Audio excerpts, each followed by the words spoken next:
But it was the mist makers that the people of the island loved the most. These endearing animals are found nowhere else in the world. They are white and small with soft fur all over their bodies, rather like baby seals, but they don't have flippers. They have short legs and big feet like puppies. Their black eyes are huge and moist, and they pant a little as they move because they look rather like small pillows, and they don't like going very fast. The mist makers weren't just nice. They were exceedingly important. Because as the years passed and newspapers were washed up on the shore with stories of the world above, the islanders became more and more determined to be left alone. Of course, they knew that some modern inventions were good, like electric blankets to keep people's feet warm in bed or fluoride to stop their teeth from rotting, but there were other things they didn't like at all, like nuclear weapons or battery hens, and they dreaded being discovered by passing ships or aeroplanes. Which is where the mist makers came in. These sensitive creatures, you see, absolutely adore music. When you play music to a mist maker, its eyes grow wide, and it lets out its breath and gives a great sigh. Ah, it will sigh. Ah, ah. And each time it sighs, mist comes from its mouth, clean, thick, white mist, which smells of early morning and damp grass. There are hundreds and hundreds of mist makers lolloping along the shore of the island, and that means a lot of mist. So when a ship was sighted or a speck in the sky which might be an aeroplane, all the children ran out of school with their recorders and started to play to the mist makers. And the people who might have landed and poked and pried saw only clouds of whiteness and went on their way. Though there were so many unusual creatures on the island, the royal family was entirely human. They were royal in the proper sense, not greedy, not covered in jewels, but brave and fair.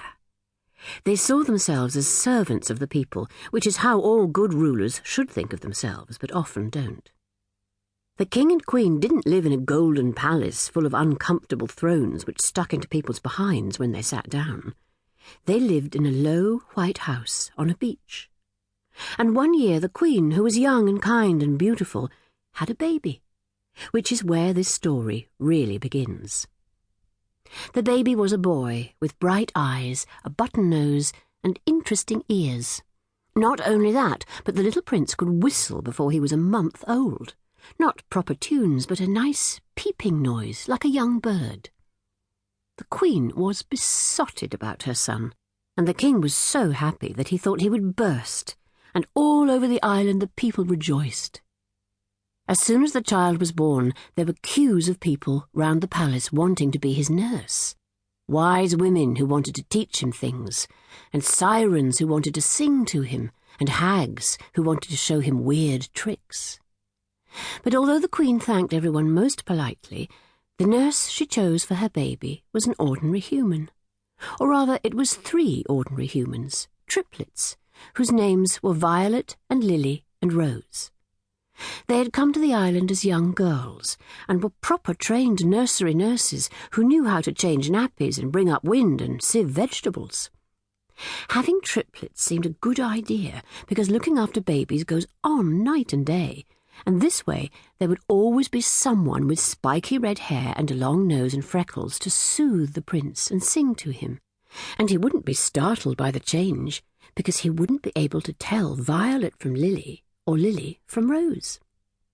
So the 3 nurses came, and they did indeed look after the prince most devotedly, and everything went beautifully for a while. But when the baby was 3 months old, there came the time of the opening of the gump, and after that, nothing was ever the same again.